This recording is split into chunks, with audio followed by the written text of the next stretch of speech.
Après 2 années perturbées par la crise sanitaire, le grand rendez-vous onusien a retrouvé son format habituel en présentiel. Près de 150 chefs d'État et de gouvernement ont fait le déplacement au siège des Nations Unies à New York.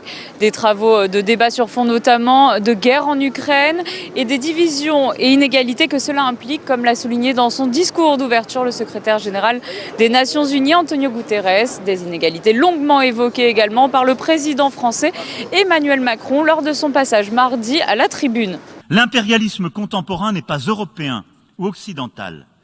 Il prend la forme d'une invasion territoriale, adossée à une guerre hybride, mondialisée, qui utilise le prix de l'énergie, la sécurité alimentaire, la sûreté nucléaire, l'accès à l'information et les mouvements de population comme des armes de division et de destruction. C'est en cela que cette guerre porte atteinte à nos souverainetés à tous.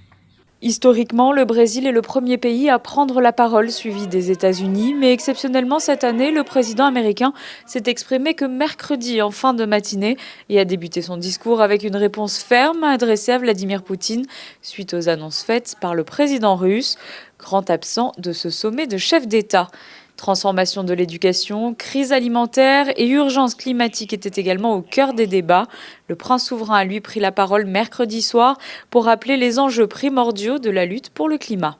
Il faut vraiment passer du stade de l'alerte et des très belles paroles, et des très bons engagements, des très belles promesses, à l'action. Il faut vraiment mettre en place tous ces mécanismes. Et la crise provoquée par la guerre en Ukraine est l'exemple parfait. C'est tout ce que cela entraîne comme changement dans l'approvisionnement en matières premières, en énergie.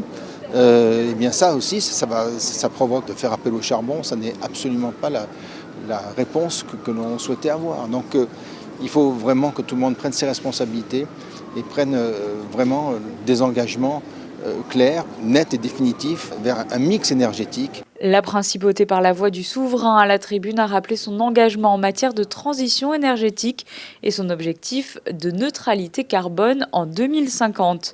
Cette semaine de haut niveau est placée sous le thème d'un tournant décisif, alors que le monde se trouve à un moment critique et où l'organisation internationale doit trouver des solutions communes à ces crises. Je suis toujours, bien sûr, un grand fervent défenseur du multilatéralisme et de cette organisation des Nations Unies qui est la seule, même si elle est imparfaite, même si la réforme qui est en cours existe depuis très longtemps, mais elle a su quand même atténuer beaucoup de choses et empêcher beaucoup d'autres conflits. Quant à 2023, l'année sera riche pour la principauté de Monaco car elle marquera le 30e anniversaire de son admission au sein de l'Organisation des Nations Unies le 28 mai 1993.